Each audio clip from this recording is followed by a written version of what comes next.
What is going on, everyone? Happy New Year. Because, ladies and gentlemen, today is January 1st, 2026. It's time to hit the ground running here on DSP Gaming because we've got a lot of exciting things in store this year, and I can't wait. Today we celebrate. We'll reminisce a little bit about the year that was. We'll talk about the year that is coming. And I'll get you all caught up on all the playthroughs and everything going on. We've had a lot going on this week, and there's a lot to get caught up on, so you guys know what's going on. We just tried out RimWorld. Went really well. I'm actually excited for more. Plus, we're going to start with chill vibes and good times today. I tweaked my mic a little bit more, so hopefully it sounds a little bit better to all of you. I guess we'll find out. Ladies and gentlemen, I welcome you here to the new year, and I welcome you to the very first episode of the Level 1 podcast for 2026. So sit back and relax. Let's go! Attention!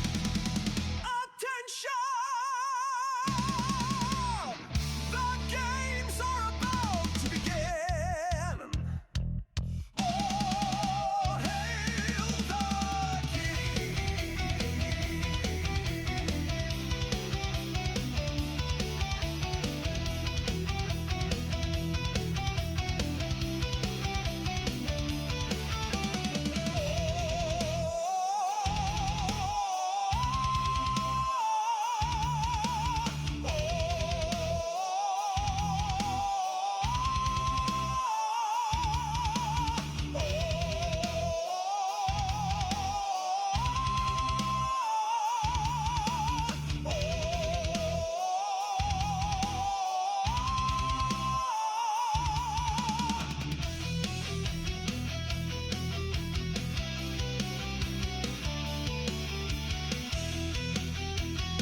Alrighty, everybody. Good morning, and welcome to the show. How's everyone today? I hope you're doing well, and I hope that you are ready for a brand new year here on DSP Gaming. I know I am. I'm excited for the future, and man, I just want to say Happy New Year. I hope that you all had a great celebration last night, no matter what it is that you were doing. As you can see, the fireworks are still going off here in my studio. I can't seem to stop them. They're uncontrollable. They're just like a fuse that just keeps going off, and they're exploding all around me. So, anyway, welcome, and I'm excited for today. I'm excited for the future. I hope that you guys are as well. Good stuff all around, good vibes, right? And we're, like I said, we're starting today very positively because today we're going to have a chill stream and all kinds of good stuff going on. I can't find my pop-ups. Hold on.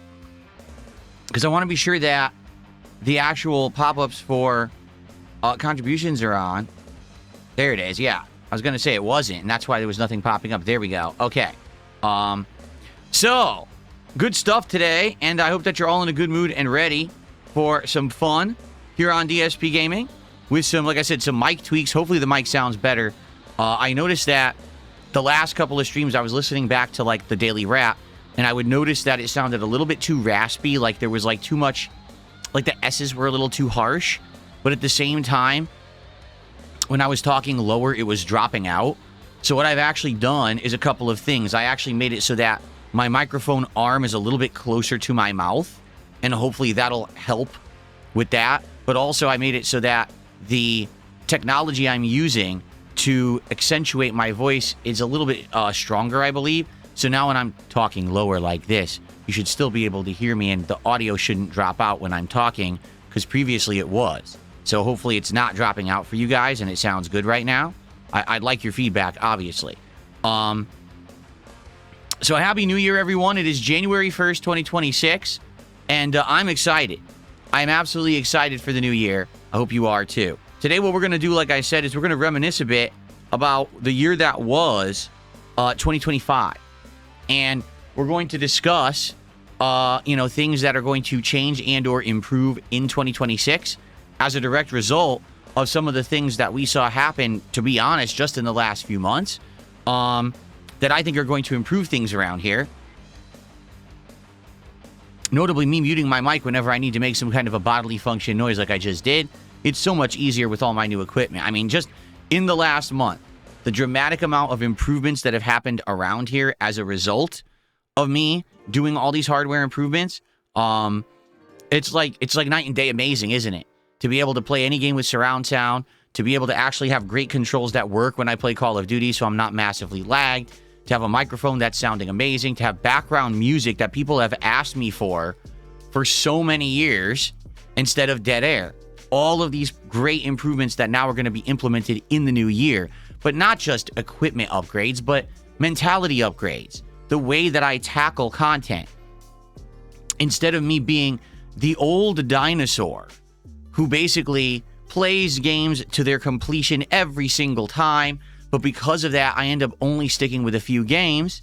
Instead, we can branch out and do things a little differently this year, and I definitely think that's the attitude that I want to have, is I would much rather be a guy who explores a lot of games and then focuses in on a few that are great, rather than the guy that plays only a few games but plays them for months, and a lot of people get bored.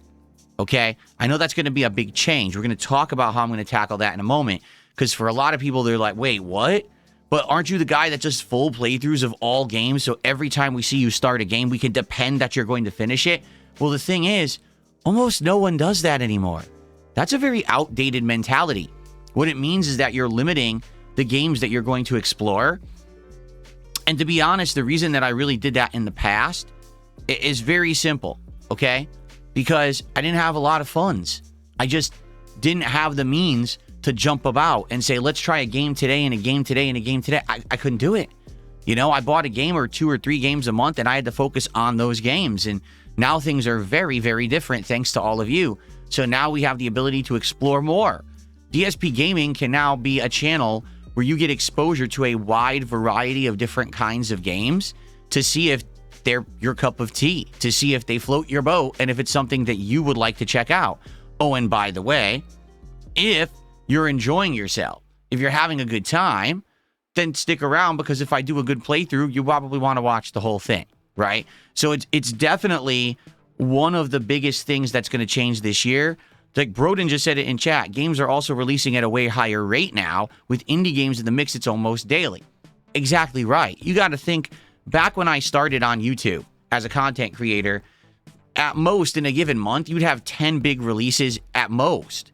And that was on a month that was heavy, right? Now, you're talking nearly daily, you've got a new game dropping. So, with that much going on, it definitely makes more sense as a person who is covering gaming and the industry that I would basically be covering more games. Doesn't mean I'm going to play them all to completion, but I want to do a more exploratory style content this year where we do a lot of streams where we're doing game tryouts and things like that. And hey, if they're good and they stick, we play more. And also, you got to understand that maybe not every game will be good long term. Maybe we'll play a game 2-3 streams, it's great, and then it fizzles out. I mean, we had a few of those recently. For example, Mega Bonk or Power Wash Simulator 2 or a few others where we played them 2-3 streams. They worked well, but after a while, you realize you've kind of seen everything the game had to offer, and it gets a little bit on the boring side, so time to move on. And that's okay. Again, we have to get people into the mentality that this is not a channel where every time you come here, I'm playing the same 3 games in their entirety, and this is 3 months of content. Okay? I really do feel that covering more at a faster pace is going to benefit myself, you, and everyone in general. It's going to allow me to be more successful in the new year. This will be one of the major changes that we're going to tackle. In fact, we're going to talk about that right now as we go through the schedule. You'll see there's a couple of games in there that are exploratory games. I don't know if these will pan out to be big playthroughs that'll last months, or if they'll just be a couple more streams, okay? Sound good? All right. So, by the way, good morning, everyone. How's everyone doing? Welcome to the channel. Welcome to the show. Welcome to the first podcast of the new year. I'm so positive and excited today. How's everyone doing? Who do we got? On YouTube, we got Pepe Base. We got Trials95, Copium, A Moody Cow, Clearly Just Joshing. We got Boombox86D, Blame Games Not Re. This is hilarious because I think this is a troll. Bonos Tegmo, Babby Girl. Who else do we got? Chris is here, Max Powers here, Banana Jose, Grandmaster Scrub, Dave, and more. On the kick side, we've got Just for Phil. That's a good one. Just for Phil, A Toxic Holdover, Izuna Drop On Kick, Wet Stinky Fishy Queefs. That's a good name.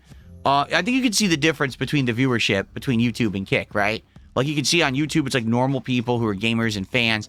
And on the Kick side, it's a bunch of mentally deficient monkeys bouncing off the walls. Like that guy said, he's a holdover. But anyway, good morning, everyone, and welcome to the show. Good positive vibes, nothing but fun today. All right, good stuff. I don't know. Some people were saying something about something is wrong on the Kick side. I don't know what you mean. Like someone was saying, I can't talk in Kick Chat. Well, look, I'm looking at Kick Chat right now. It's definitely not on members only mode because there's people who aren't members who are talking. I think it's sub only mode, but the sub only mode is a 6-minute sub, right? So what exactly are people complaining about? If you can elaborate, let me know, and I'll try to fix it. But I don't know what you're talking about. I believe it's only a 6-minute like follow mode over there or whatever it's called. Sub mode, it's follow mode over there, right? Yeah, follow mode. So there you go.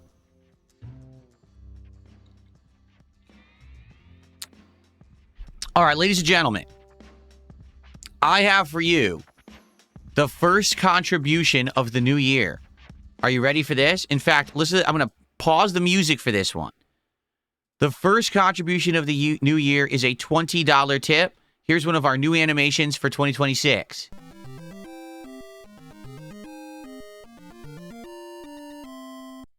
Thank you so very much. This is from a tipper who says, today is my birthday.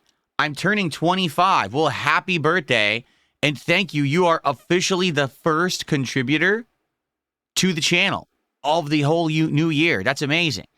Thanks for all of the streams last year. I'm looking forward to seeing how great this year will be. Happy New Year to you and your family. And please keep Frankie in the party today. Okay. So there you go. Let's get the music back, by the way. And thank you. An anonymous $20 tip. And this is the person who likes having Frankie in the party for when we play Pokemon. So Frankie, the Greninja, will remain in our party today. Thank you so much. If you're wondering what that means, well, as I play Pokemon games, what happens is if someone does a $20 contribution, they have the ability to name a Pokemon, and that Pokemon stays in my party for the entirety of that stream. Well, in this case, this Frankie was named many streams ago, but this person keeps contributing because they want them in the party every stream, so they've stuck in the party for a very long time, okay? So there you go. That's what that's about. If you're interested in getting a Pokemon in my party today or naming a Pokemon, it's a $20 contribution on the stream, okay? So are people saying that for some reason the mode is wrong? Okay, let me look. Give me a second here, guys. I got to click over to Kick. They're saying that I guess we're on somehow on followers only mode, but no, according to this, it's 6 minutes. I'm going to double check. Followers only chat, 6 minutes. Subscriber chat off. Everything's off. So I don't know what you guys are talking about. Someone is saying that it's different, but it's not. From what I can see, the settings are all exactly the same as they usually are. So if someone's unable to talk in the Kick chat, I'm sorry. I really don't know what's going on over there. Maybe it's a glitch or something for the new year. Someone tripped and screwed something up. I don't know. They unplugged a wire or something on the Kick side. I don't know. Okay. Anyway, well, everyone, good stuff. Welcome to the stream and good vibes, right? Let's now get started. First off, what I would like to do today, okay? I would like to talk about the year that was 2025. Now, we've already talked about this a few times in Hangout sessions and stuff recently. But what I really want to do today is just kind of put it to rest, say goodbye 2025, and talk about what went right, what went wrong, stuff like that, okay? So first off, 2025, okay, last year, started off essentially, how can I say, basically really uncertain, right? I would say so, because if you remember in 2024, I did a collaboration with a bunch of drama farmers on the internet. And the reason I did it is because I got wind that they were going to start covering me in depth. And I wanted to get ahead of the ball in this one. Rather than just be sitting around and kind of, being behind it and ignoring it, I said maybe this is a case where I could actually get ahead of the drama, get ahead of the nonsense. So I worked with these guys for months. We did content, we did collabs, we did all this stuff. But when 2025 started, basically it had already dried up. I mean, I'd only been working with these guys for like 3.5 months, but nothing was really working. I was on their show. It ended up being boring because I'm not a drama guy and I don't give a crap about their stupid lolcow universe that they've created for themselves. So we were brainstorming different kinds of content. And one of the things that we decided to bring back from my past was actually a wrestling commentary show called Smart Guys that I had been running way back when, and like I think it was like 2010 or 2011 through like 2014, but then I had retired it. So me getting back into pro wrestling was definitely going to be a pretty risky thing because I hadn't watched it in so many years. I was aware that one of the people who I had collabed with was a pro wrestling fan. To be honest, I think they're actually a bigger pro wrestling fan than I am. They showed up to the show with multiple title belts that they had spent hundreds of dollars on, and I'm like, I would never do that. But the thing was, which became abundantly clear within about a month, it wasn't really about wrestling like I had wanted it to be. This person essentially wanted to try to farm more drama. And obviously it would have benefited me if the show took off, which it did at first. But ultimately, when the show becomes more about drama than wrestling, what's going to happen is you're only going to get a crowd that wants drama. And if you decide to not do it, or if it just doesn't have anything too interesting in a given week, it just doesn't work. So even trying to farm drama from that fan base only worked a few times. And then after that, the show was drying up with attendance and support and all of that. So for those who don't know, watching pro wrestling and doing a show like that, it's a lot of work. It's a lot of time investment because pro wrestling has a lot of very long shows and things that are going on. You've got Raw, you've got SmackDown, you've got NXT and the other stuff going on in between. You've got all the pay-per-view events, which really aren't pay-per-views anymore. I forget even what they call them now because they don't call them pay-per-views, but basically it's a lot of time investment and a lot of watching stuff in order to be caught up with everything going on with pro wrestling. And to invest that amount of time just to turn on a stream and only have maybe a couple hundred viewers for a collaborative show. I mean, this is a guy that when he turns on his stream and does drama content, insulting people all day, he gets thousands of viewers. All of a sudden, we're deciding to do pro wrestling and we can only get a couple hundred.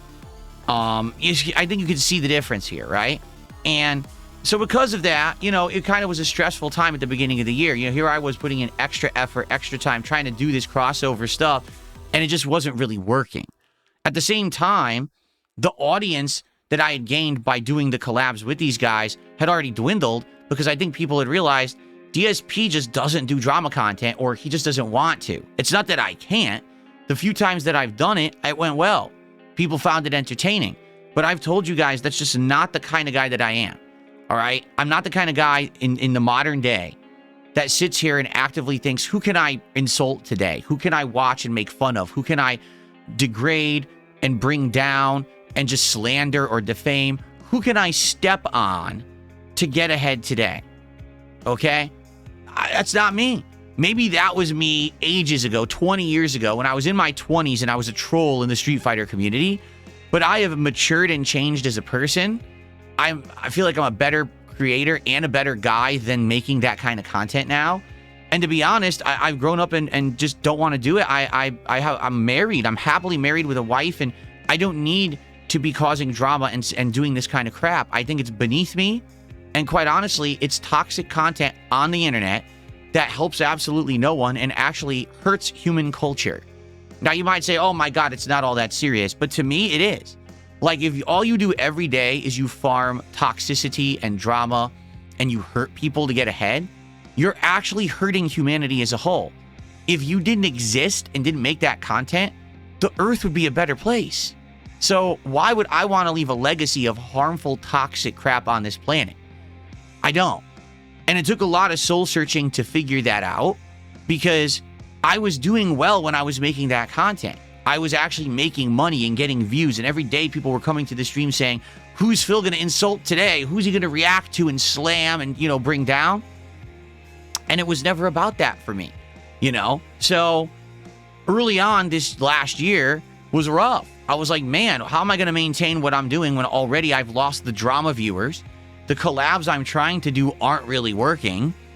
I want to get back on course. I want people to start coming to my streams again for games. In fact, a lot of people who are longtime viewers and fans of mine were actually coming to my streams and saying to me, dude, you've got to get a reality check here. We weren't with you along for this 17-year journey. To see it end with you selling out essentially and becoming one of these drama farmers, that's not who you are, or at least that's not who we thought you are.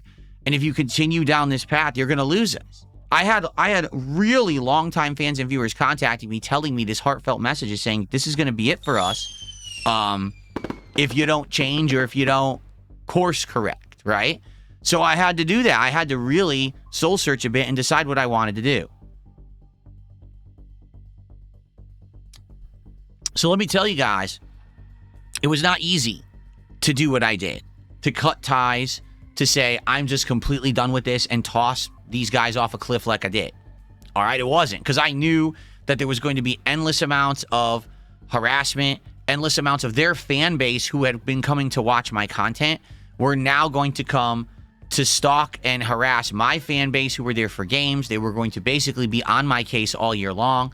I knew this. I knew exactly what was going to result from all of this, okay? But in truth, all right, I feel like everything went as well as it possibly could have gone.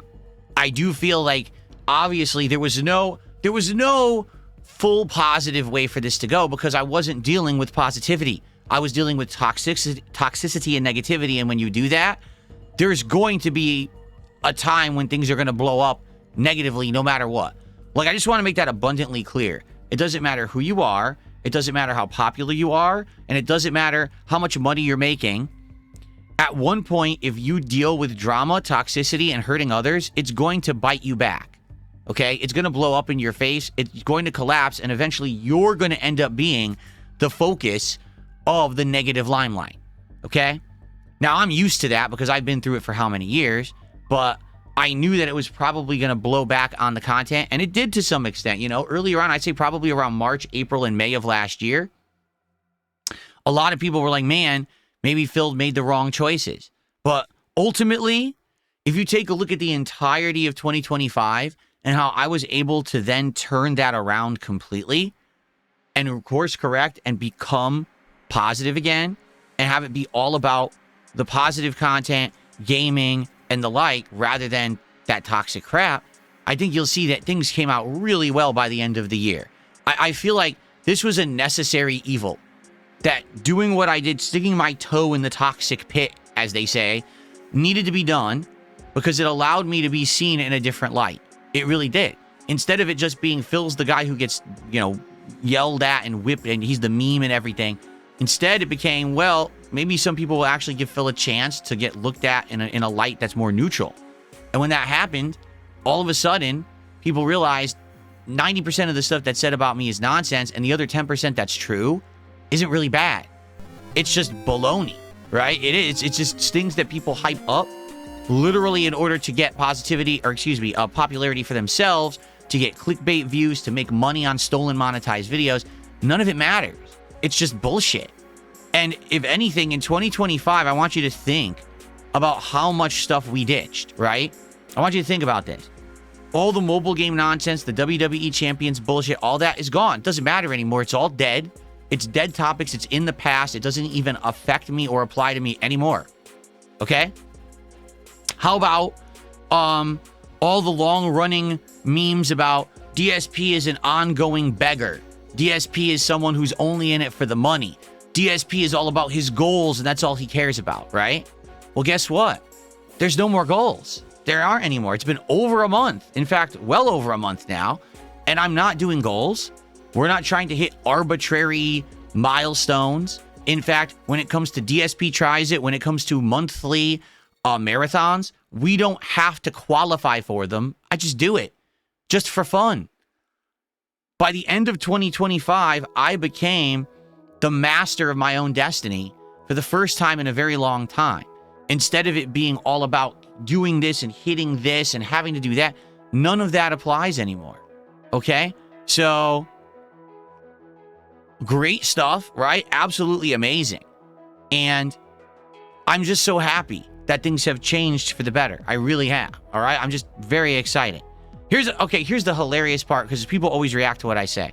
Someone literally just posted in the Kick Chat. Of course, it's the Kick Chat. They go, Down from the Rafters, which is the account that I used to own in a mobile game. Last active 25 minutes ago. Are you retarded? I've been on camera for 25 minutes and 5 seconds.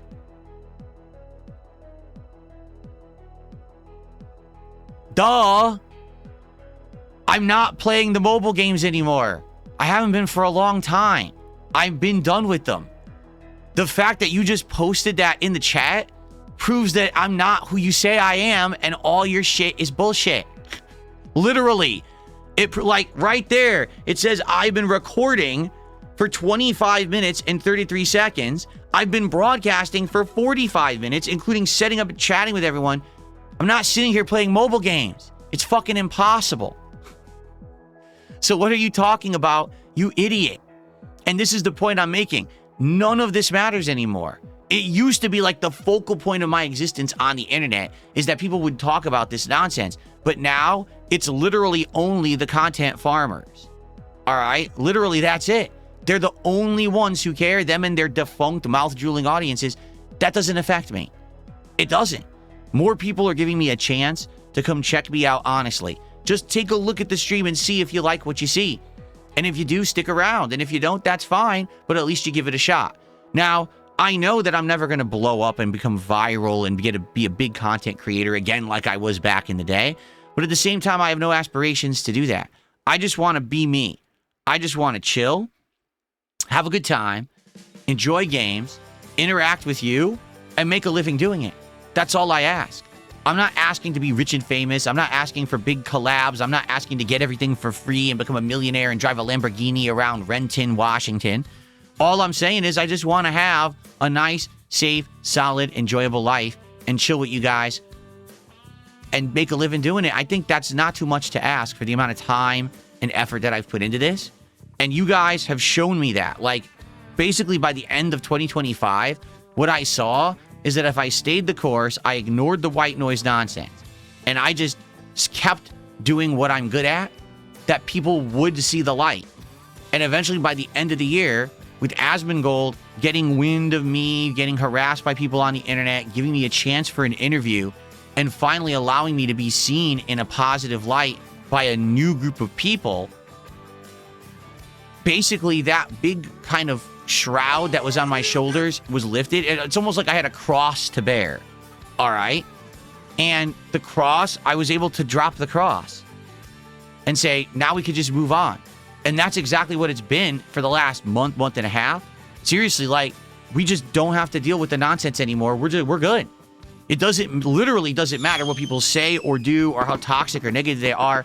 As it's outside of this realm of this stream and this content, so who cares? Let them continue to content farm and be miserable, because here's the truth. Those people are miserable. I want you to think about something, all right? Really now, matter-of-factly think about it. If you want something to be clip farmed, this will be what they're going to clip farm, so get ready for this, okay? Every single day, I come to stream. I get to sit down and hang out with an awesome audience of people who are like-minded to me. They like video games. They like chilling. They like hanging out. They like having a good time. I get to enjoy different games every day. Sometimes it's an RPG, sometimes it's an FPS, sometimes it's a fighting game, sometimes it's a puzzle game, sometimes it's a driving game, sometimes it's just a chill experience, whatever it is. It's a good variety of content, so I never get bored.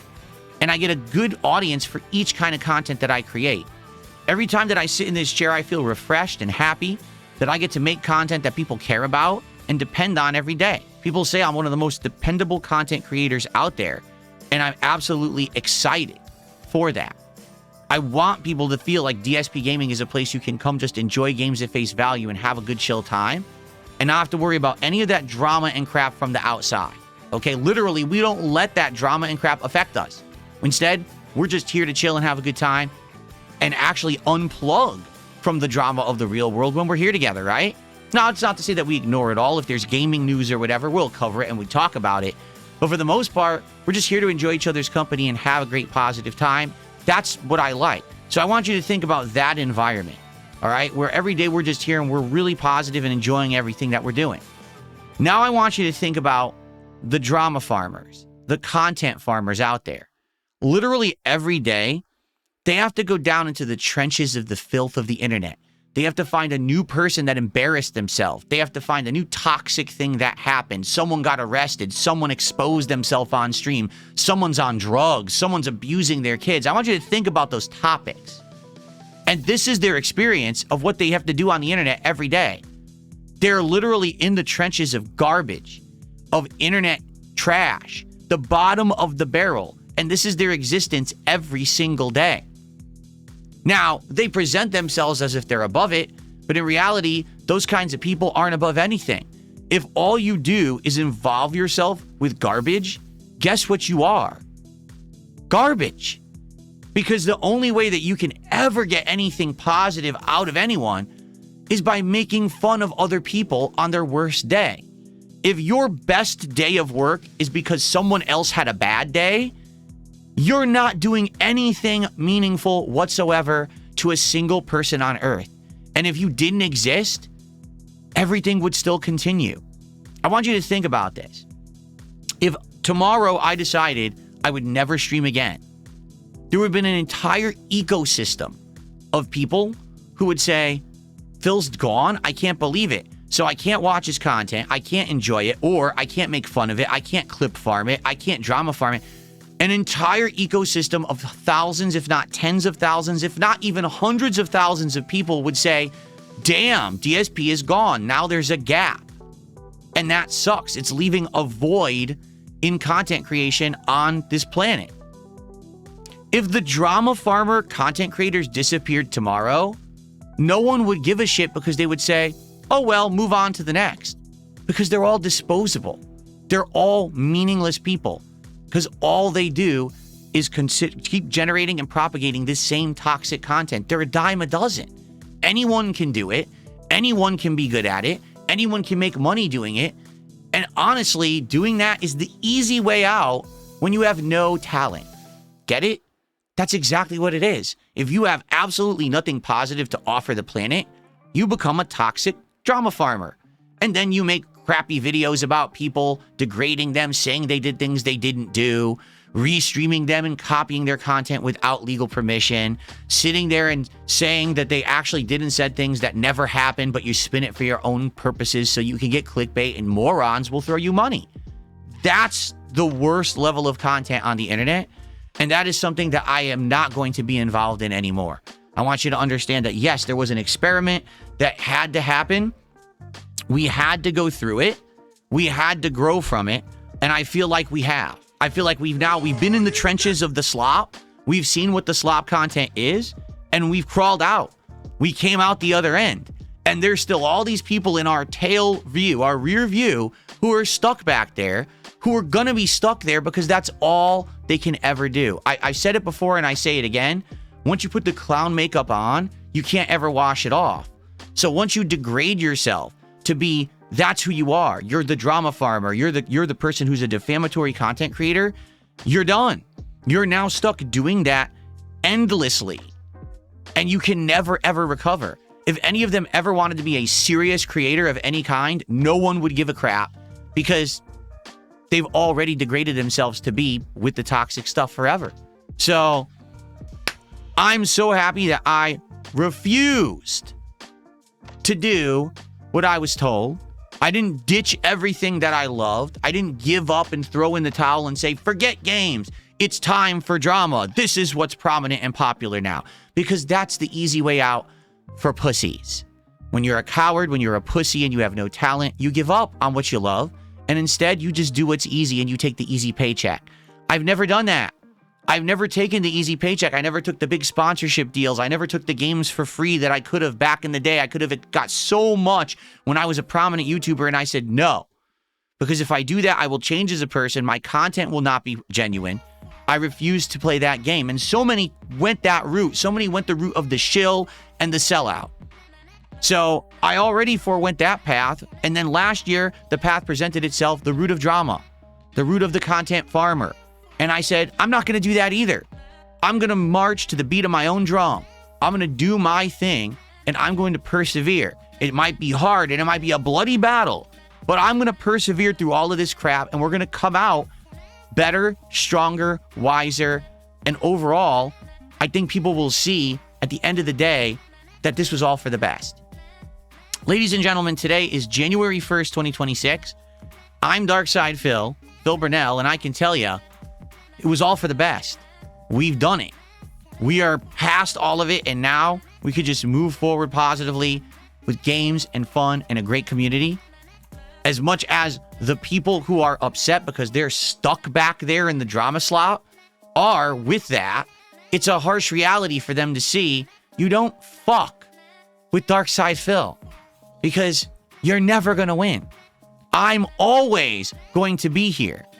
I am the rocks against which the waves crash, and you may erode me, and I might get older, and I might lose some hair, and I might get gray in the face, and I might get droopy fucking jowls, and I may, you know, have weak knees, and I may have less energy, but I'm still here.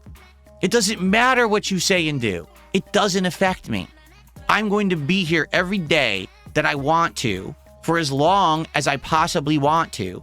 I'm the one who determines if I turn the stream on and off. I'm the one who determines the content I put out on that stream, and I will be the one to determine the final day that I decide to make content, because I will always be in control, and there's absolutely nothing you can ever do about it, so sit and spin on it. All right, so that's what I got out of 2025. Because I stayed with my own way of thinking, I stuck to my guns, we came out of it in a very positive way. And I'm very happy that we did, and now here we are, and we can now move on for the better this year, because we've got a lot of good stuff in store this year. Trust me. We're going to talk about some of those changes right now, some of the positive things that I have in store for all of you. But before we get there, let's go ahead and let's do some shout outs, because there's been some contributions here that I've been ignoring when I was going through the topic, okay? So, let's go. First of all, we've got Soul at 2 a.m. with a $2 super chat, who says, is that a Portal hoodie? Also, Happy New Year. It is. So I'm glad that you called it out there, Soul at 2 a.m.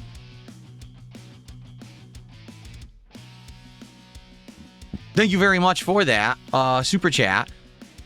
So earlier this week, I showed you a hoodie that I had bought way back when I had first become a content creator on the internet.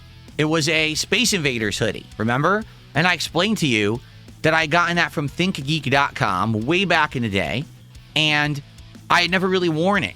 So I decided, I found it in my closet. I said, hey, this is cool for the streams. Why not, right? This actually is also a hoodie that I got from thinkgeek.com. This one is unique because this one was actually a branded, licensed product from Valve. Yes, rarely back in the day, Valve would actually do like crossover product placements. In fact, I even have a coaster set of Portal as well that I have various coasters of throughout my house that I also bought like 15 years ago from thinkgeek.com. Okay? So this is when Valve actually made games and we're actually like branding stuff and selling merch. So I bought a few of the things off the site. I have not really, again, worn this hoodie more than a few times in my life. I wore it a few times out.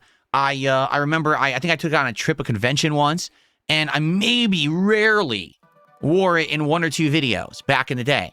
But I haven't worn it in so long, and as, again, I was going through my closet, I was like, oh, I actually have this Portal hoodie. That'll be cool. The funny part is, it's 2026 now. Most people probably don't even remember what Portal is. I think that's sad. Portal 1 and 2 were absolutely outstanding, ingenious first-person puzzle games made by Valve back in the day when Valve actually made good games. Sad that they don't anymore, because they were really good at it. But yeah, pretty cool, right? So actually it's here, and on the back, it actually says,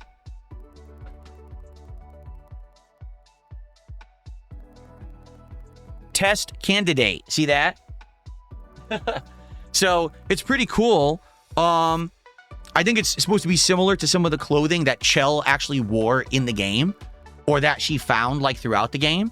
So I like it a lot, and I will be wearing it from time to time when weather permits. Obviously, I can only wear this during the cooler halves of the year. I'm not going to be wearing this during the summertime or whatever. But I thought it was a nice one, and I hope that you liked it. Thanks for calling it out and noticing it. Princess Luna did a $20 super chat. Thank you so much, Princess Luna. That is obviously the biggest super chat of the day so far. Let's get that up on the leaderboard. Okay. And Princess Luna says, I've only seen about 1 year out of your 17-year journey. I don't know how or care about what may or may not have even happened. Nobody's perfect. I've also seen you try to be better and the best that anyone can do.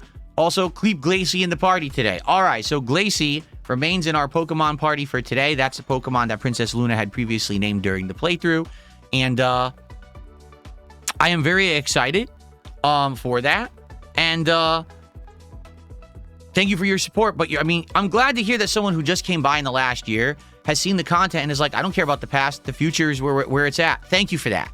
No, really, because I really do feel like today, modern day, if you're just here and you enjoy what I'm doing on a daily basis, you're going to have a great time. The thing is, this is what the content farmers, the detractors, whatever you want to call them, won't do, because they realize there's nothing to talk about in the daily. What they want to do is go back and focus on things from the past. Because, yeah, in the past, there was drama, there were mistakes made. Admittedly, I've said it as much. I've apologized for it, and I've improved from that, right? I'm not doing that crap anymore, and I'm happy for it. But they can't admit that there's been improvement, that there's been changes, because then they have nothing to talk about. They have to eternally believe that I'm the same person that I used to be when I used to make all these mistakes. So the fact that you came by in the last year, you don't even know or care about the old crap, and instead you're here enjoying the positive new stuff, means I'm doing the right things. So thank you so much for that, Princess Luna. I really appreciate that. I love that feedback, and obviously thank you for the support. Happy New Year to you. The Cheesy Bear did a $5 super chat. I already know that he's a kind of a detractor, and he says, if you don't play mobile games anymore, why'd you tell Asmon a few weeks ago that you do play it and others? Because number one, I didn't say that I still play that game. I don't, and I haven't in 100 years. I don't play it anymore. All right. Do I play mobile games? Of course I do. I play just like anybody else. I play mobile games casually from time to time. Okay. In fact, sometimes I jump between them. Sometimes I play one for a little bit. I get bored. I move on to another. But I'm not doing what I used to do. I don't sink significant time, money, or effort into them at all. It's just a casual thing that I do every once in a while. Usually when I'm already doing something else, like a time killer or whatever. You know what I mean? And that's what I was talking about with Asmongold. But what I'm talking about literally is the person in Kick Chat saying, that account that everyone accuses you of still having was just logged in. Like, yeah, and I was on stream. I was literally sitting here talking to you on camera when you're claiming that account was logged in and active. So how is it me? Crickets. But then they'll come back in 10 minutes and say, oh, look, it's you again. So that's what I mean. Like, I don't need to justify. I don't need to talk about it anymore. These people have gone beyond levels of any kind of rational thought because, again, all they want is to believe the toxic so they can keep making content and make money on it. So I'm not going to bring it up anymore. There's no point. Okay? Let's see here. Cyber Elk with a €2 super chat says, here. Thank you, Cyber Elk. Good to see you and Happy New Year to you. We got a $5 super chat from Soul at 2 a.m. who says, I wonder what the drama farmers tell their family on the holidays when they get asked, what do you do for a living? Like, literally, they can't tell. What are they going to say? Well, I literally stalk a particular person every moment of their existence. I illegally steal their content every moment and broadcast it without legal permission. I edit it in a way that makes them look bad. And then I put ads on the content and I ask for donations from my viewers so that I can make a lot of money, basically defaming someone full time, and that's my job.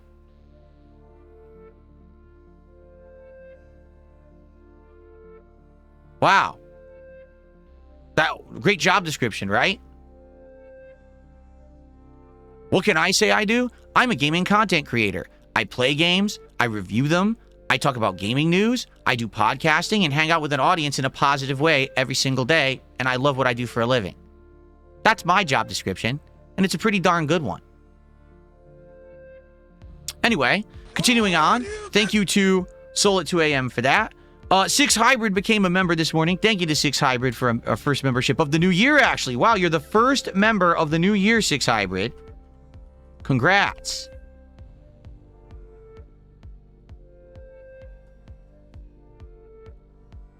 Lance Catamaran has gifted a sub. That is our first sub of the new year. Thank you to Lance Catamaran. Thank you so much. Speggy did a $6.99 Canadian super chat, which I forget the conversion rate. Let me do that very briefly, Speggy. That is 509. He says, how did RimWorld go? And have you decided if you're going to try the Terminator 2 game?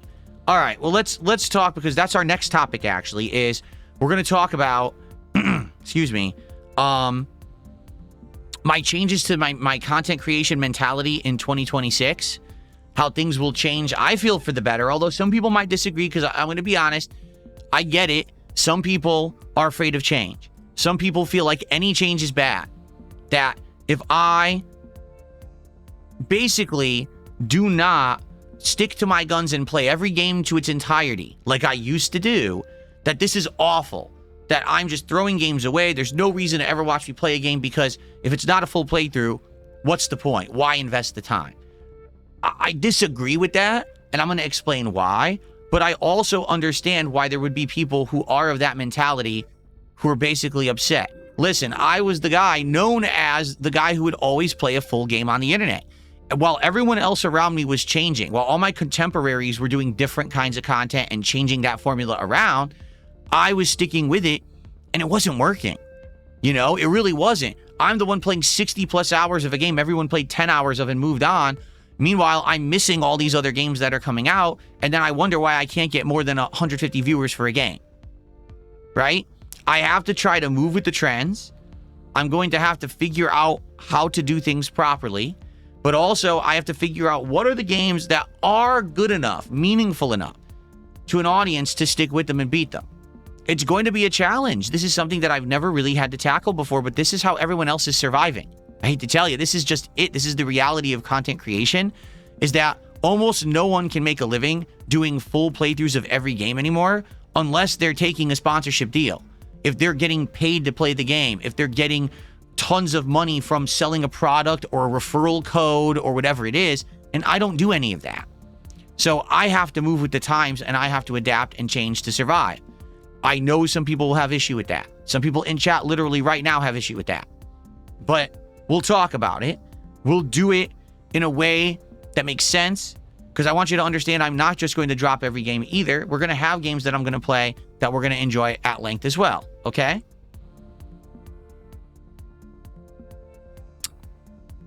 Okay. Let's continue with shout-outs before we get to this topic. Anyway, we're going to talk about RimWorld in a second, because we're going to talk about, you know, my schedule and what's going on with games and things. So we'll get to that, Spedgy. Thank you for the super chat there. Or excuse me, for the... Yeah, it was a super chat. Okay.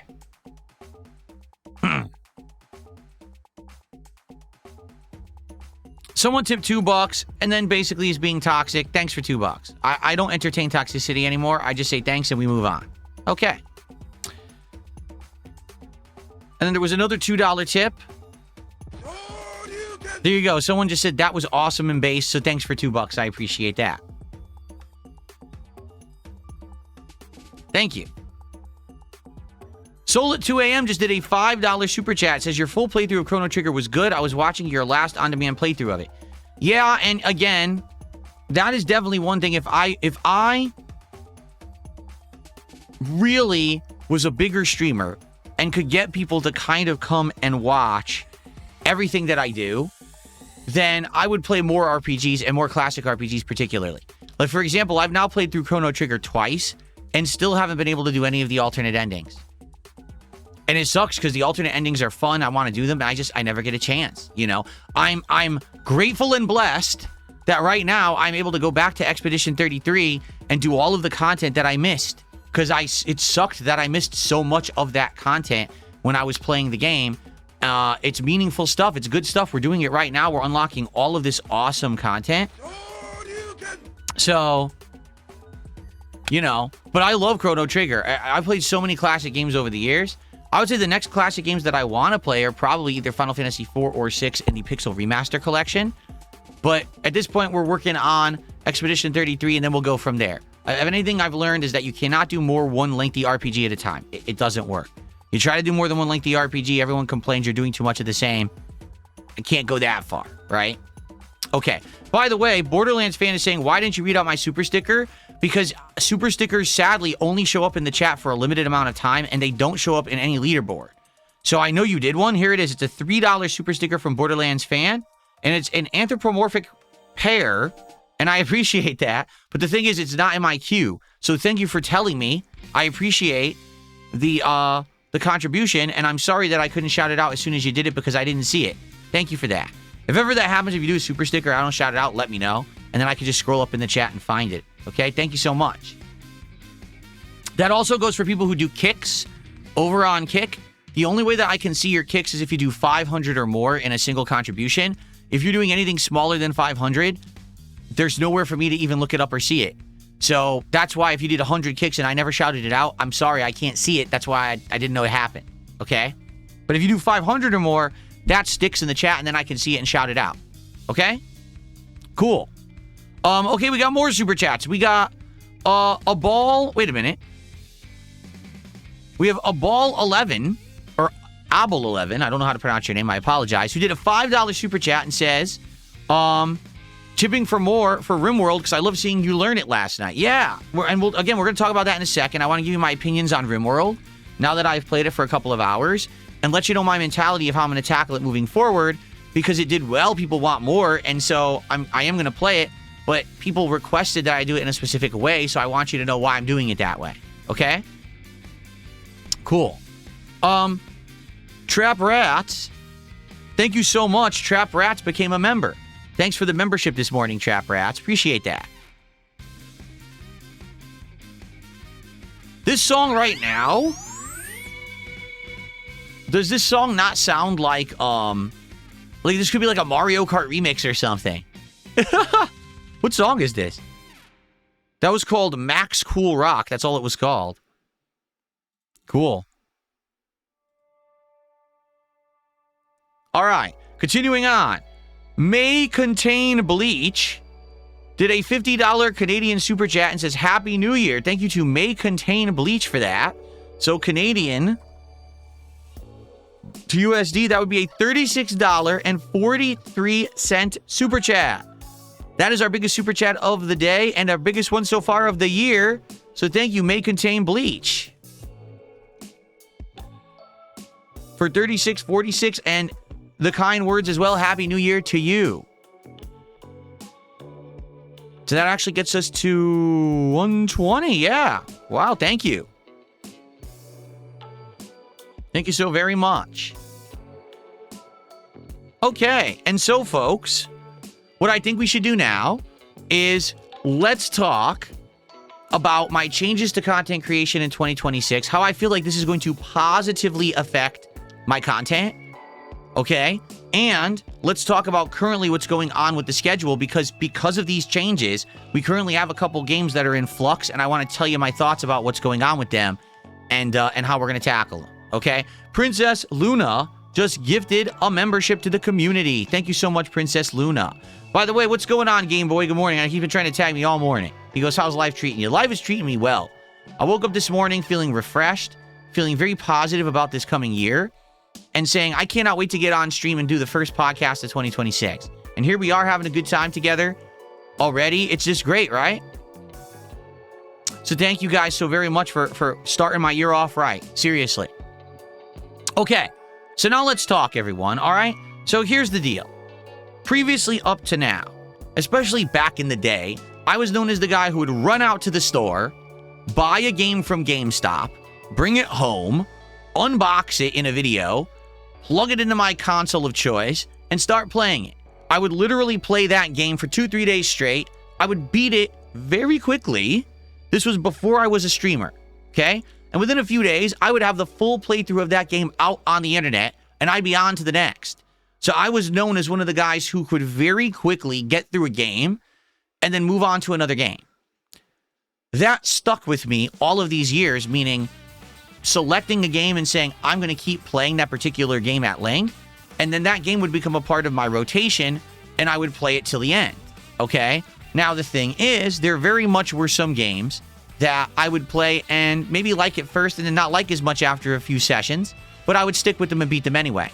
But what ended up happening is a lot of the times I would play a game for 2-3 streams and people would be like, we don't like it anymore. Why are you still playing it? And I'd be like, well, because we got to see it to the end. How can I fairly review it or give my opinion on it unless we beat it? Maybe it'll turn around, right? And the thing is, I got to understand something. As much as I am playing games and having a good time with them, for me, it's also for an audience. I'm not just doing it for me. I'm supposed to be doing stuff that entertains an audience. If I don't have an audience that's being entertained, then why am I bothering with that content, correct? So, if that's the case, right? Moving forward, I think that I should be more selective with the games that I choose to actually play in their completion. I'm not saying that every single game should be disposable and I don't play them to completion. What I'm saying is I should definitely be more selective with the ones that I'm going to spend a lot of streams on. Case in point, if I play 2-3 streams of a game and I've already noticed a sharp decline in viewership and engagement and attendance and support, why am I still streaming it? Because I might miss out on another game. And the thing is, like we just talked about previously, okay? Today, number one, my time is in way more demand than it used to be. Meaning today there's just way more games coming out. There's more to do and cover and talk about than there used to be. Back in the day, in a given month, there'd be 5 to 10 games tops that were big games, and then nothing else mattered. Today, there's literally a new game coming out every single day. And it's going to be hard for me to judge what games to play and what not, especially if I'm sticking with games that people aren't even asking for anymore. So my time is always in demand. Phil, will you play this game? Phil, when are you going to play this game? Will you go back and play this retro game? Will you play this indie game that no one ever heard of? What about this big AAA game that's coming out? Are you anticipating it? You know what I mean? Like, all the time. These are the questions I get asked. I'm like, I can't answer because things change so quickly, right? They really do. And it's hard these days to know what to do with my time. You know, what's going to get most people entertained and excited to come to a DSP Gaming stream? I don't know a lot of the time, but I can tell you this, playing the 30th, 40th stream of a game that people are tired of is not the way to do it, okay? On the flip side of that, there very well may be games that I never expected would be as popular as they are, notably one we're playing today in Pokemon Legends ZA, that I do want to stick with. Like with Pokemon, I thought actually this Pokemon would fail because everyone said that it was going to be in a small city. It wasn't going to have as much of the open world exploration that people wanted. Here we are, over 2 months after the release of Pokemon Legends ZA, and people are still showing up, engaging, and supporting these streams and want more. So sometimes you got to do a wait and see attitude, and if it's working, right? But I don't want to be the guy that is stuck playing every single game for 2 months, and because of that, we only end up playing 5 to 6 games in 2 months, and I miss out on all of these adventurous first-time experiences. If anything, what I want to know from you guys is, what game should I try? What game shouldn't I try? If I try a game, what criteria should I use to judge if it's working that you want more? Okay? It's not always just going to be financial. I want you to understand that, because a lot of people think, oh, well, if it makes Phil money, he's just going to keep playing it. That's not always the case. There was games this year, I'll give you an example. American Truck Simulator. Okay? That was a game that I played once a week for, 7-8 months, maybe longer. But to be honest with you, there was only 1 or 2 people who really were considering keeping it going through their contributions. They would come and drop sub-bombs, okay? And the sub-bombs would, oh, so you financed the playthrough. But in reality, people weren't really showing up for it anymore. Things were slowing down. People actually started turning that into a content farm for toxic people rather than it being a meaningful project that I was working on. So I have to be careful about that stuff. It's not always just about who's throwing money at a game. It's got to be about, are people showing up, engaging, and supporting? It's 3 criteria, not 1. And if any, just because I get high attendance on a game, if people are only there because they're toxic and they're making fun and no one's actually being positive about it, then that's maybe something else that I have to drop, right? These are things that I have to learn and evolve in 2026. I don't want to be the same guy who's just playing the same games every day and then it gets played out. I would like to be a guy who maybe jumps around and is more adventurous and tries more stuff. In reality, thankfully, because of you and all the positivity and support you've given me, now I can do that. It used to be I could only afford a few games a month. Now I have the flexibility to literally buy whatever I need. If there were 5 new games that came out this week and we wanted to try every single one, I could do that without flinching, without cringing, without penny pinching and saying, oh, it hurts. It doesn't hurt. I can do whatever I need to do and I'm good. And that's because of all of you and your levels of positivity and support. And thank you for that. Because now I think you're going to find I'm going to reciprocate and I'm going to give back what you're giving to me. Instead of it just being you're throwing contributions into a money pit, instead you're going to see concrete changes, efforts to try to do more games, more stuff, more content, different kinds, okay? I want you to see that I want to do this for the long haul and I'm enjoying the heck out of myself now that I am out of that rut that I was in for such a long time, okay? So let's go. this year, let's not have those boundaries, those confinements, those limitations. If there's a new game you're aware of and you want me to give it a go, please do. Share that with me. Let me know. And if I get a few people saying, hey, did you hear that there's good stuff going on or whatever, I'll jump right in. Let's try it today. Screw it, right? We don't have to be adhering to a set concrete schedule all the time. We could change things on the fly, right? We could got to be a little bit more adapting and jumping, and you know what I'm saying? I think that being that more flexible kind of gamer is going to allow us to open our eyes to new genres, new horizons, new kinds of gaming and experiences that I didn't even know existed. Until a few weeks ago, I didn't know what an extraction shooter was. I didn't even know what Megabonk was. Everyone had always said, oh, Vampire Survivors. Well, I didn't play it. So I play Megabonk, but oh, that's the kind of game it is. I don't even know what to classify that as. But this is awesome that now I am getting that level of variety and exposure and experience in games. It allows me to speak better to them. Instead of being the dinosaur who used to just play the old AAA games, now I'm starting to play all the new stuff, and I'm getting it, right? I'm starting to get a mentality for what the new gaming landscape is going to be. Moving forward, the new gaming landscape is not going to be AAA games. If you haven't noticed, 2025 exposed these AAA studios for basically being greedy and inept at what they do. They are not good game developers anymore.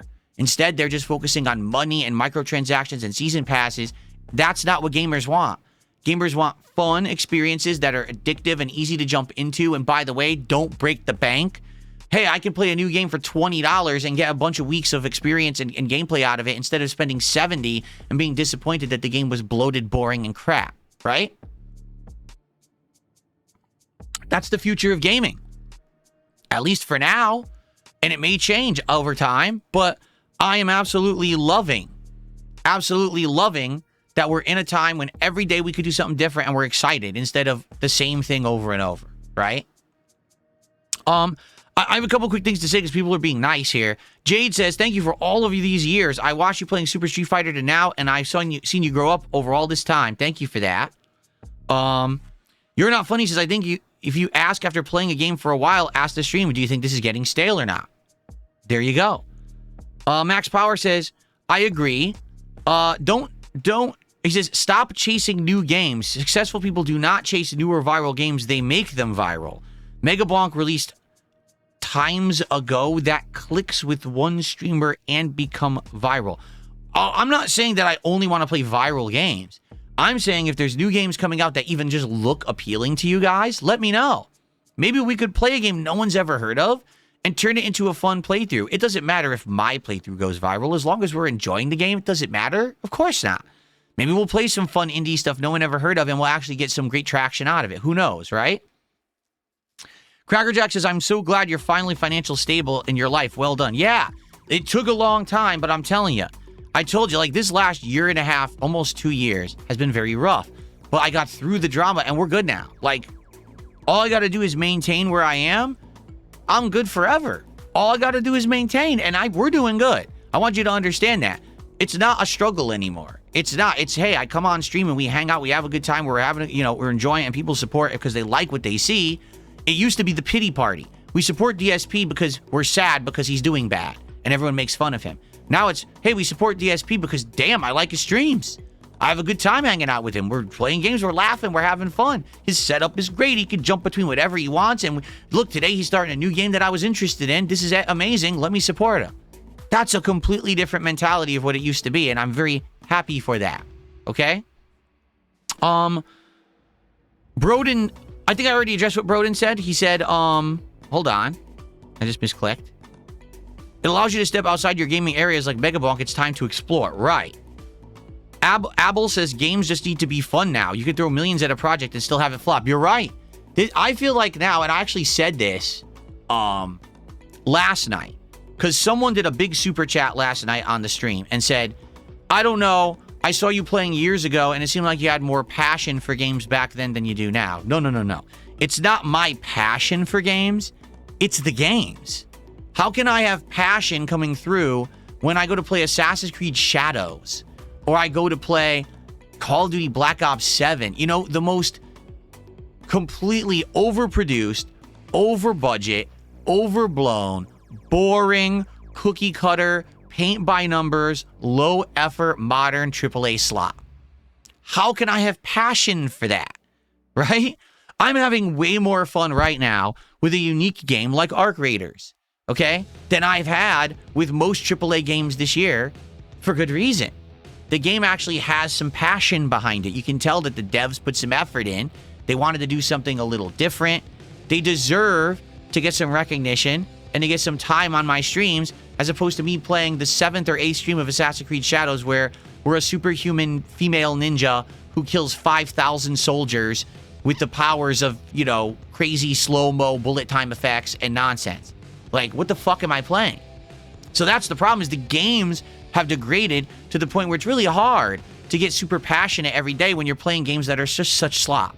But if in 26 my mentality changes and we try more smaller scale games, more games that aren't getting the crazy overproduced hype, but instead we're experimenting with different things, seeing what sticks, seeing what's good, I think it's going to be better. You're going to see that passion return. I have passion for games when we're trying good ones. We just have to find the good ones because it's becoming more difficult to find them, if that makes sense. Okay. Nothing here says this makes perfect sense. If no one wants a game anymore, then drop it. I don't know why it's so controversial. I'm telling you, it's controversial because people fear change. They do. They fear change. I used to be the guy that was Mr. Let's Play, Mr. Playthrough. Play the game from beginning to end, and if it sucked, say it sucked in the review at the end or whatever. But the thing is now, I'm just not that guy anymore. I'm a full-time streamer.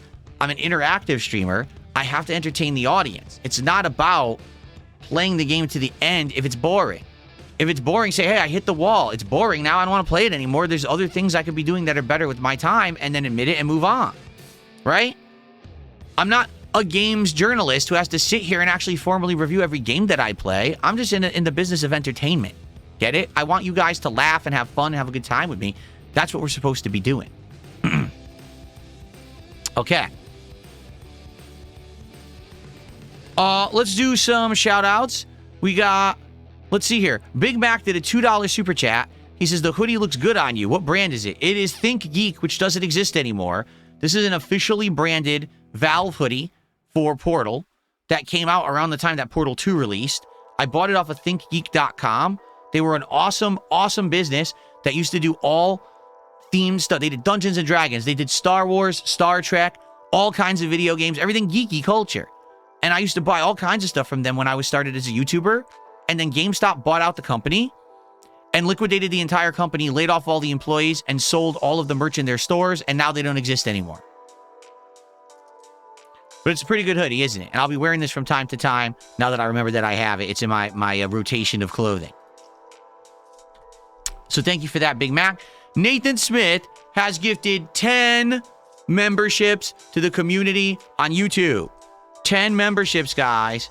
Thank you so much to Nathan Smith. Happy New Year to you. And thank you so much for that support. That is an amazing contribution and a great start, obviously, to the year here on DSP Gaming. Thank you, thank you. Okay.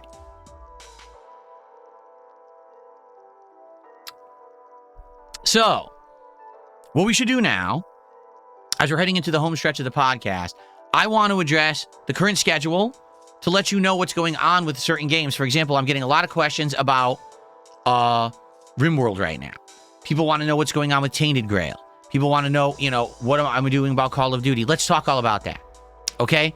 Today, we're going to have nice chill vibes on the streams. After today's podcast, okay, we're going to take a little break, and then it's going to be Pokemon Legends ZA for about 2.5 hours, continuing on with this Mega Dimension DLC. For the record, we're almost done with it. This DLC coming up is, well, not coming up, but, I love the animation, but I feel like the music drowns it out, doesn't it? Because you guys, did you even hear that sound effect? Like, I love this animation, but it's very hard to hear it when the background music is playing. I'm going to adjust it. Hold on. Because I actually adjusted the tip last night, but I'm also going to adjust the super chat volume. Because I feel like that sound effect is way too low. I'm going to pump it up to 40-something%. Let's do that again. Ready? I want to hear that again because that was an awesome animation.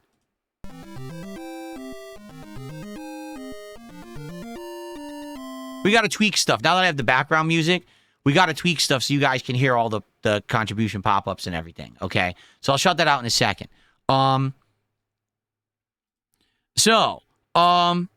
Today, we're going to do some nice chill vibes content. Today, it's going to be Pokemon Legends ZA's DLC, which we're almost done with, all right? I think we've got about 3 streams left, including today, because we're actually at chapter 4 of 5 when it comes to these dimensional rifts. We're at 4 out of 5 stars. So I think 2 more levels and then it's the finale. So we'll see how it goes. The thing is, we haven't done a lot of the side content of this DLC yet. We focus primarily on the story and the dimensional rifts. And there's a lot of side quests that open. We could do a whole stream of just tackling the side quests if we so choose. But I don't know if we want to or not. Let's see. Let's play it by ear. And let's see how it goes. And go from there. So that's today's first stream after this podcast is Pokemon Legends ZA. And likely within 1 to 2 weeks, we'll be wrapping up that playthrough. Okay? Tonight on the late stream, it is a late night chill stream of Arc Raiders drops. It's our first Arc Raiders stream of 2026. I'm excited for this because Arc Raiders has been a great success in my streaming rotation recently. If you guys didn't know.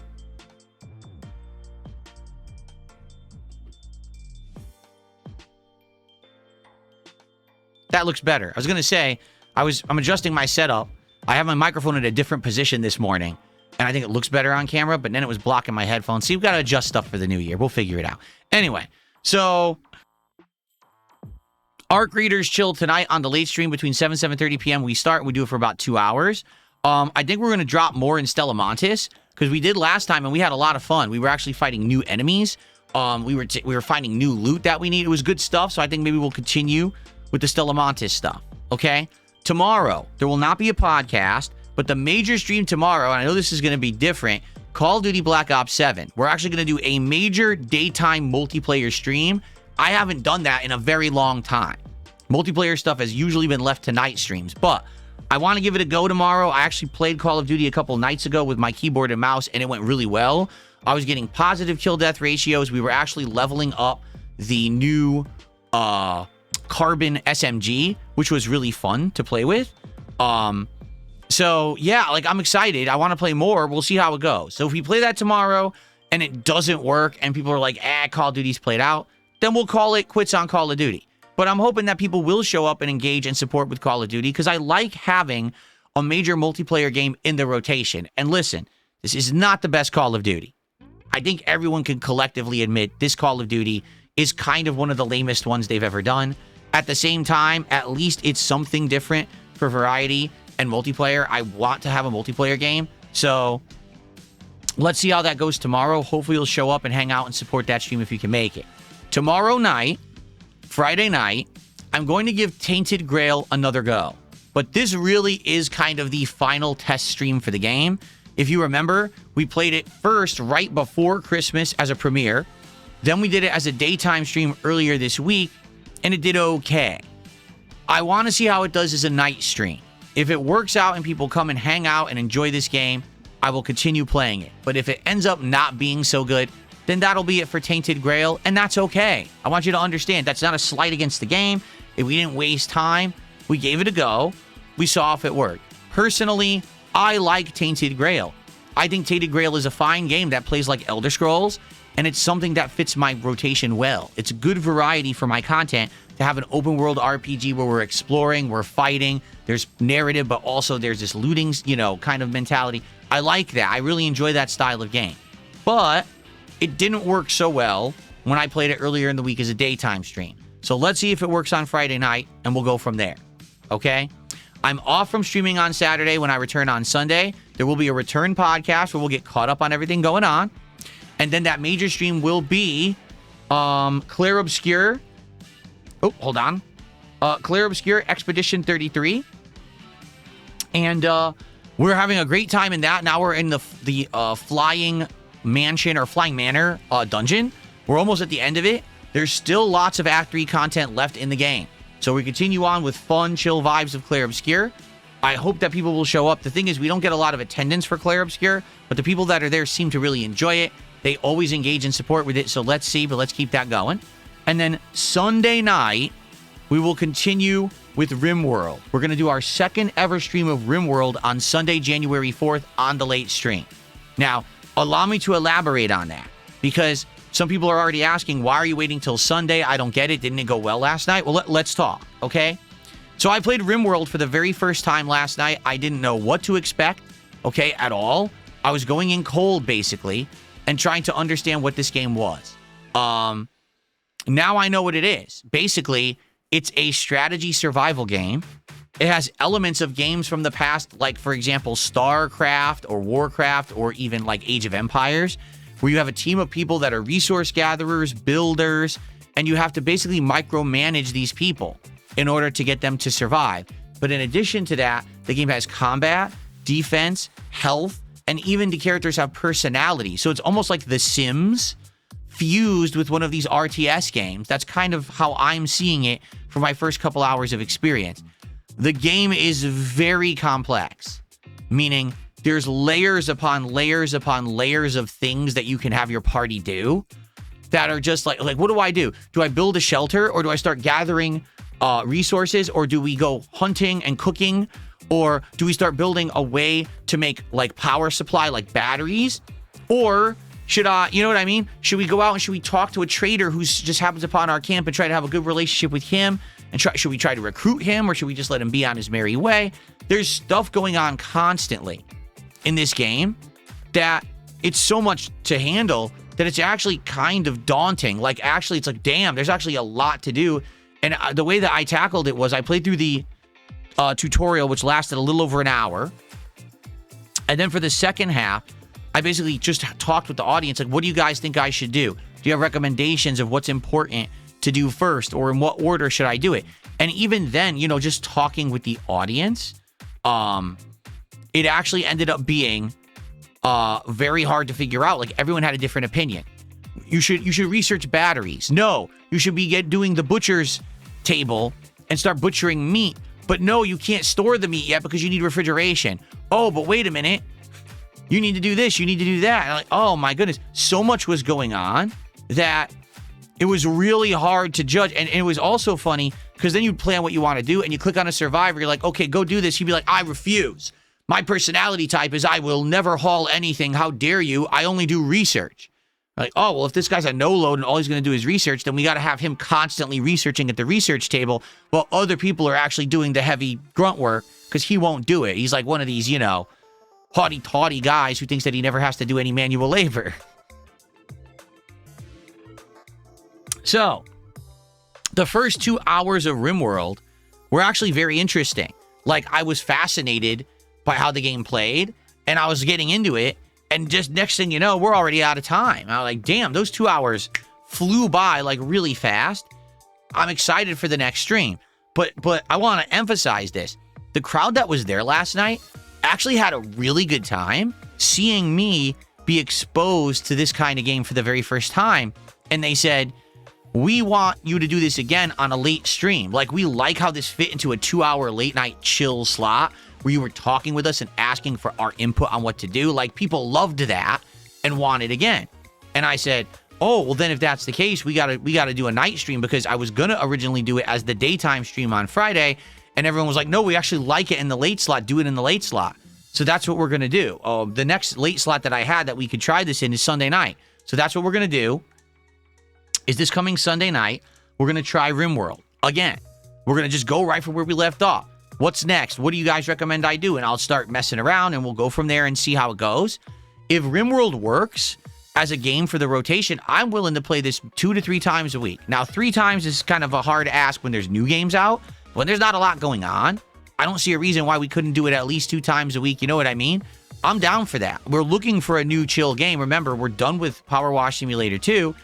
Totally 100%. I think that I would enjoy playing a game like that as long as I keep learning and there's always progress. If I hit a wall or if I feel like it is kind of getting played out or boring, I'm going to let you know.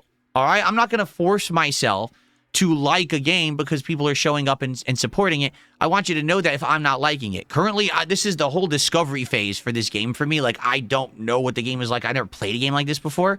So to me, this is neat. And I want to try it. Like I said, we'll probably do it Sunday night.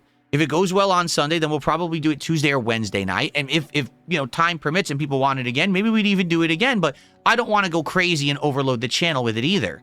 I want to, kind of give it a test period to see if people really like it and want it in the rotation. Maybe it's a game that works 2-3 streams and then we'll get bored. I don't know. But let's give it a go. Let's give it an honest shot on Sunday night and go from there. Okay? So in the next few days, I want you to think about this.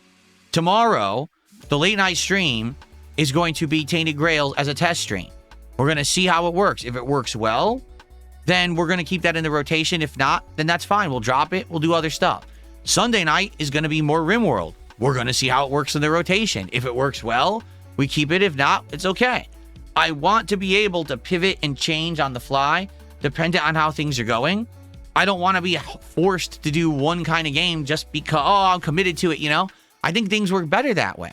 Being able to move and pivot and change and, adjust on the fly is the way to move forward with content. Okay? Cool. Now, for the record, there is a new release next week. It's called Code Violet. It's a PlayStation 5 exclusive. And it's basically going to be the spiritual successor to Dino Crisis. That is the big release next week, and it comes out on Friday. So it's a week from tomorrow, all right? So we got a whole week to play everything else. Try RimWorld, Tainted Grail, more Pokemon, more Arc Raiders, more Expedition 33, some Call of Duty mixed in there for variety. And then when we get to the end of the week, we start with Code Violet and we see if it's good and if we want to do a full playthrough or not. I'm not committing to it, but I hope it's good. Like, seriously, I hope Code Violet is good because that's good variety. It's something different for the streams. I think that it might work out, okay? Cool. Okay, let's get to some shout-outs. So there were 2 people who each did 500 kicks, right? But they scrolled off the dang screen. Let me see if I can find the first one. It was way up here. Wasn't it, the French guy? Could someone look that one up? I see one from Sarah Barclay. Sarah Barclay did 500 kicks and says, would you say you're now going to be an entertainer instead of a gamer? With this model, you'll only finish a handful of games. Wrong. That's not correct. We'll finish less games. We'll try more, but ultimately we're going to play more games that are better. Does that make sense? Rather than focusing on games that are mediocre and finishing them, we'll try more games and we'll stick with ones that are better. We'll actually play overall much better games using this mentality. Am I an entertainer? I already am. I already am an entertainer, but I'm also a gamer. Like, my entertainment is based on gaming. There is other aspects to it, like social aspects, but gaming, okay? That is my focus, all right? Okay. So thank you for that. And I know there was the French guy also did 500 kicks earlier, but I missed out on it and it scrolled off the screen. I hate this, that there's no queue that I can look at. Sadly, when it comes to kicks, let me try to open it in another window here. Let's see. I could probably do it this way. It was definitely not French. Did a 500 kicks and said, a DSP renaissance is upon us. See, here's the truth. I do believe that now. In 2024, when I was teaming up with these drama farmer guys, right? And people were saying it's the DSP renaissance, I kind of cringed. And the reason I did is because I knew that what I was doing was a necessary evil to basically get more people to check me out rather than just make fun of me. But I knew that that wasn't me. Like, I knew that that wasn't my content that I wished to make. That it was just a temporary thing that I had to do to get by until I got to the point where I would have enough people with new eyes on me that it would work. You see what I'm saying? So now I would say I am having a renaissance because not that I'm becoming prominently popular, anything like that. I'm not blowing up. But I've got a really solid viewer base every day when I stream. I got people who engage and support the content. I got people who like the on-demand stuff after the fact. I've got a good, solid variety of positivity around me now. I'm surrounding myself with the right kinds of people. Not the toxic drama farmers, but instead people who are into gaming and chill vibes, which are the 2 things that I like. So I do feel like now things are turning around for the better, for real. The first turnaround, the DSP Renaissance really wasn't. It was more the DSP drama arc. But now we're out of the drama arc and we're into what I feel is going to be hopefully my best year ever. I would love to say that by the end of 2026, not only have I played a better variety of games and enjoyed more than ever before, but maybe I'm into new kinds of content, right? We could be doing all kinds of fun new stuff. That'd be amazing. We'll see. I've got the technology to do new stuff. The question is, will it work? We'll find out. By the way, I do have one more announcement to make before the end of the show, but I have more shout-outs to do. What's up, King Michael? Good to see you. Boombox86D did a $20 super chat. I want to hear this animation. I love this animation so much. I want to hear it again. Ready?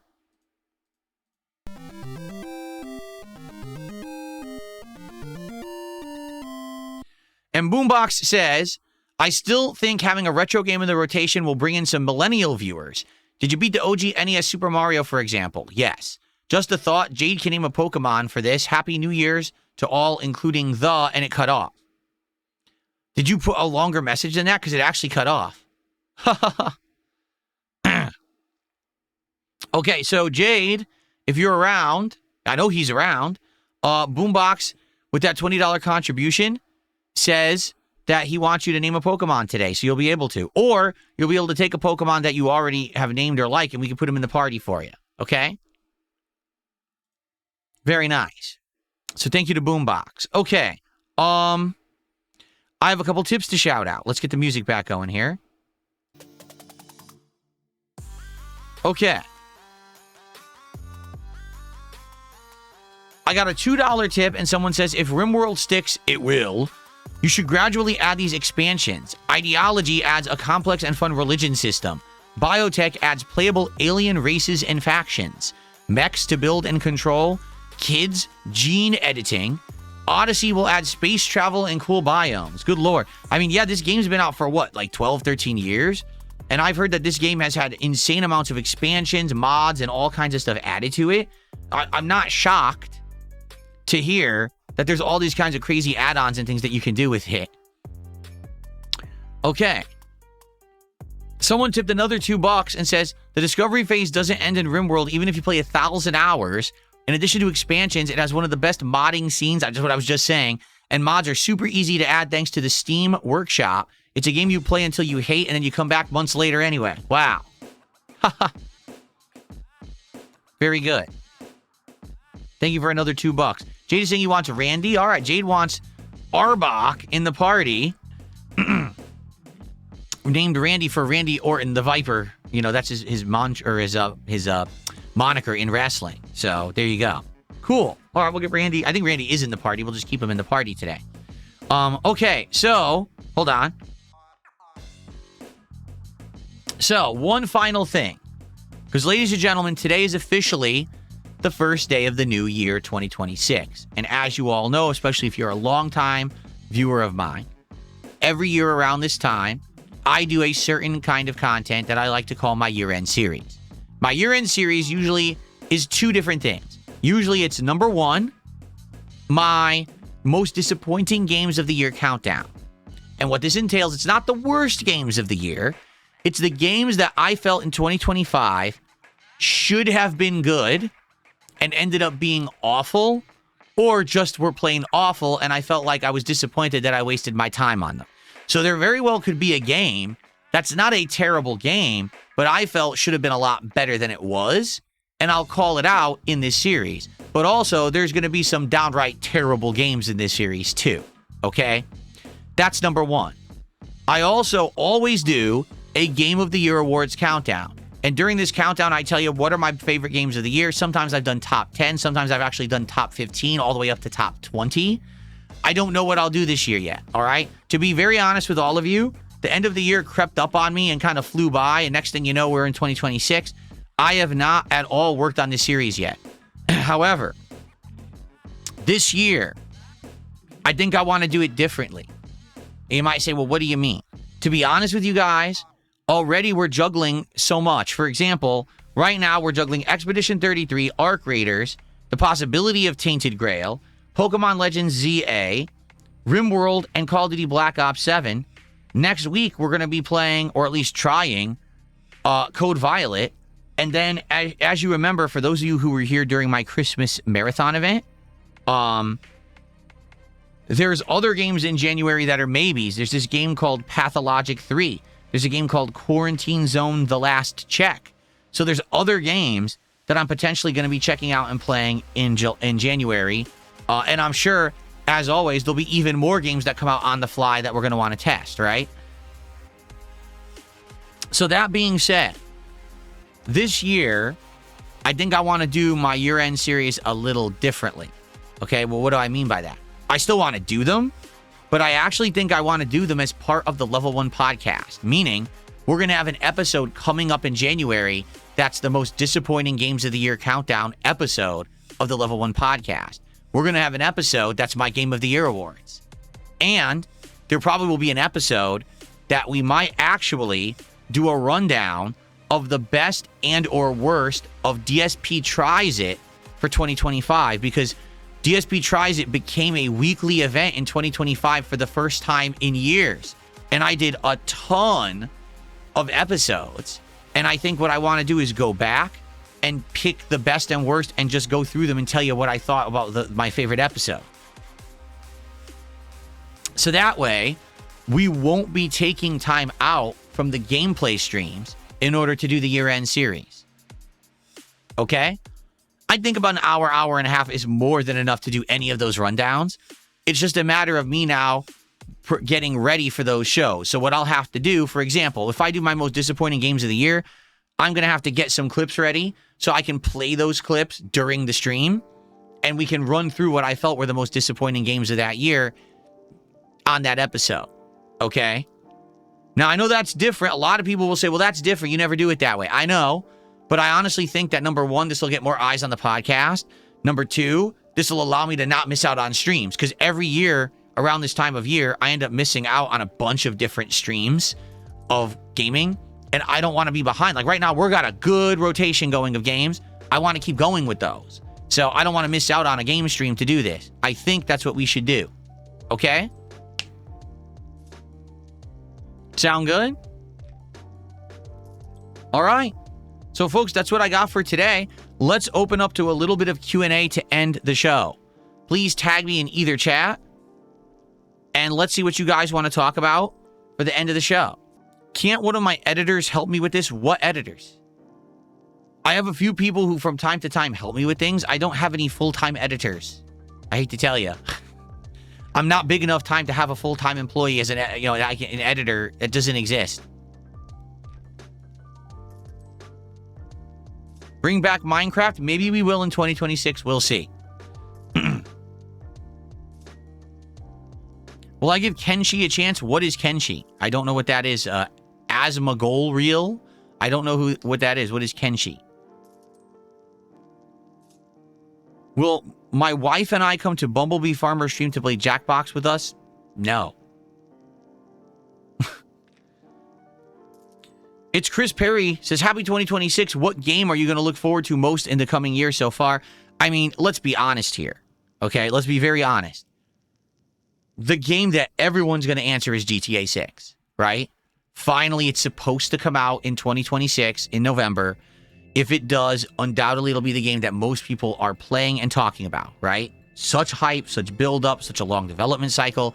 Everyone is dying to know if this game is going to be any good. Even if you're not the biggest fan of GTA. I am a fan of GTA. I'm not the biggest fan of GTA.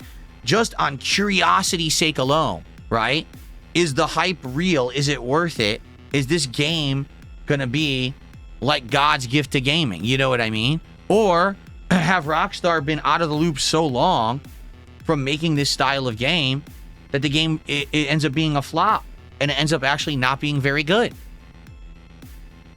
I could see it going either way, quite frankly. Really, I could see it going one way or the other, you know, directly dependent on certain factors. Okay? Let's see here.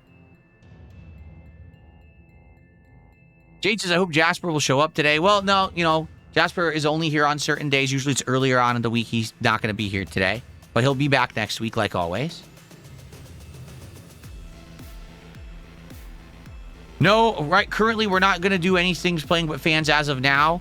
I'm not saying that it's not a possibility. In 2026, like I said, I'd like to try new stuff. I want to change my mentality of how I play games. I want to maybe do some different kinds of content. I have the equipment to do it. Maybe we could bring back some multiplayer events. I guess the question is how to do them. How do you set it up so that the vast majority of people who can participate in a multiplayer event are actually a fan who actually wants to play with me? Not that we set it up with 30 spots and 28 of the spots are trolls and 2 fans are disappointed because the trolls just ruined the whole event. That's what was happening at the end of me doing those multiplayer events. That's why we stopped. So if we can maybe work together to figure out a way to effectively do a multiplayer event where real fans can actually participate, then maybe I would do it. But we have to figure that out together. Maybe that's something that we work on together and we figure out, right? Okay. Kenshi is the best open box sandbox game on Steam. Oh, I've never heard of it. Kenshi, it's on Steam. Kenshi. It's from 2018. A vast open world.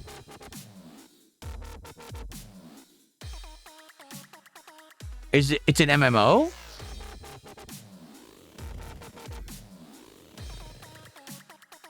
Looks like it just had an update. It is overwhelmingly positive feedback and reviews. So most people love this game who have played it. Huh.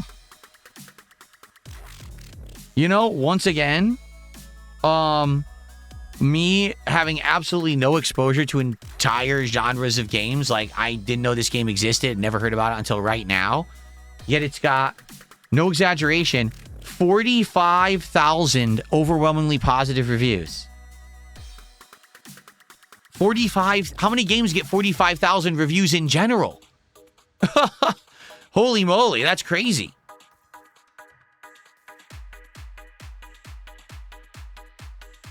Where does Jasper go later in the week? So, Jasper Kitty comes in here usually on days when my wife is at work for a longer shift.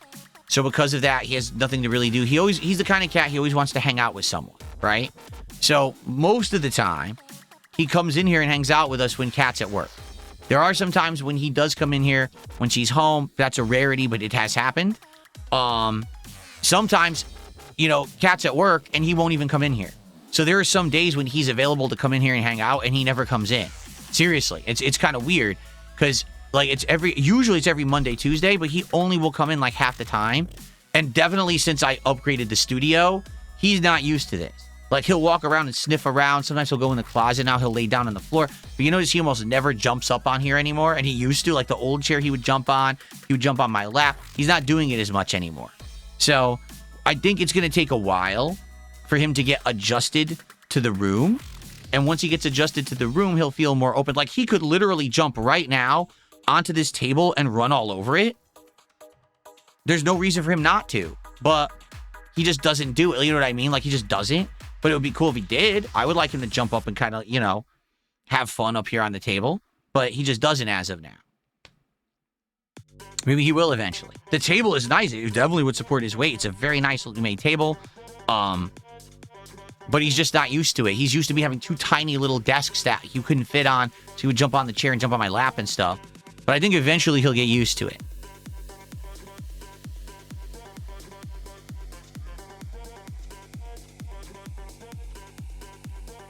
What do I think of GTA 6 being 600 gigs of storage? I don't know. I don't think about it at all. I don't. 6 Hybrid, there will be no problem streaming GTA 6. Everyone wants to see me play it, and I'm good. I know I'm going to get good attendance, good engagement, and good support. In fact, I would argue probably GTA 6 will be one of the more popular things I'll do this year if it comes out. Undoubtedly, everyone always shows up for GTA. Seriously, GTA always puts the butts in seats. It never fails. It's Chris Perry says, get kitty treats and leave them in the stream room. Whenever he comes up to him, give him a treat. It will condition him to come to you. That is true. But at the very same time, I don't like the idea of feeding him a treat every time he comes in here because then I'm going to be feeding him a treat all the time, and that's not good for him. You see, like, my wife and I ration his food because it was several years ago. The vet was telling us he was getting a little chubby, and we're like, oh, it's probably because we're not rationing his food. Every time we see his bowl empty, we fill it. We'll just toss him treats during the day. So we started getting more careful with that. And since then, he's actually slimmed up a little bit. So that's a good thing. But I do have a bag of treats in here that I was giving him for a while. And I basically forgot about them. Like, they're in my file cabinet over there. So I could probably do that. Like, on days when he's definitely in here, start giving him some treats to see what happens. But I just don't want to condition him to always want a treat all the time. And then, you know, I would have to feed him all the time. You know what I mean? You just got to be careful about that stuff. You don't want Garfield. Put a cat bed on the table? I mean, I literally could. I could put a cat bed right here. It kind of fits. But the thing is, when I play games and I move the monitor over, then it would kind of block it. And he probably would move because the monitor arm and everything. So he would fit temporarily. But then he'd have to scoot when I go to play games. So I don't know if he would like that. You know what I mean? Like, he's resting and I force him to move from the spot. I have to think about that. Okay. Good stuff, guys. I think this was a great show, a great first show of the new year. I enjoyed hanging out with all of you. Thanks for going down memory lane with me. Thanks for listening to my story of 2025. And thanks for listening to my plans for the new year. Again, a new mentality of game coverage where we're not committing to playing every game, checking out a heck of a lot more variety of games than I used to. Okay? Branching out and maybe doing some different kinds of content this year with the new technology that I actually have. And, of course, as we stated, maybe doing some new things in regards to maybe we could bring back a multiplayer event. Who knows, right? But that's the kind of stuff that I think makes sense and I want to do this year. And by the way, for the record, having a guest on the Level 1 podcast occasionally isn't out of the question. It's a matter of, can I find people who actually want to be professional and actually want to, like, talk scheduling and show up? I can't waste time on people who are just, like, so wishy-washy that we can't plan for it and then no one knows what's going on. Because when I get people to show up, I want people to not, again, be disappointed because someone decided that they couldn't do it last minute or whatever. And I think you know what I'm talking about. I got to have people on that are actually going to be, like, you know, respectful of everyone's time. So, you know, maybe if things change with that, we'll see. But I'm okay with having guests on from time to time to talk topics and things. We'll have to see how things go. Okay? Shout out to Boombox, $2. He says, is Jasper your kitty or your wife's? He's both. We got him together. We rescued him together. We had already, you know, we were living together when we got Jasper Kitty. It wasn't like he was my cat or her cat and then we moved in together with the kitty. You know, we got him together. So, okay. Guys, thank you so very much. I certainly hope that you enjoyed today's show. And again, Happy New Year, everyone. What a great start to the year we have had today, right? All righty then. Thank you all so very, very much for being here for the first episode of the Level 1 podcast for 2026. I hope that you had a good time, and I hope that you'll stick around for chill vibes with Pokemon. If not, the podcast returns on Sunday when we'll get all caught up on how things went with these various streams, including Call of Duty Black Ops 7, Tainted Grail, and more. Thank you all. See you Sunday. Peace out.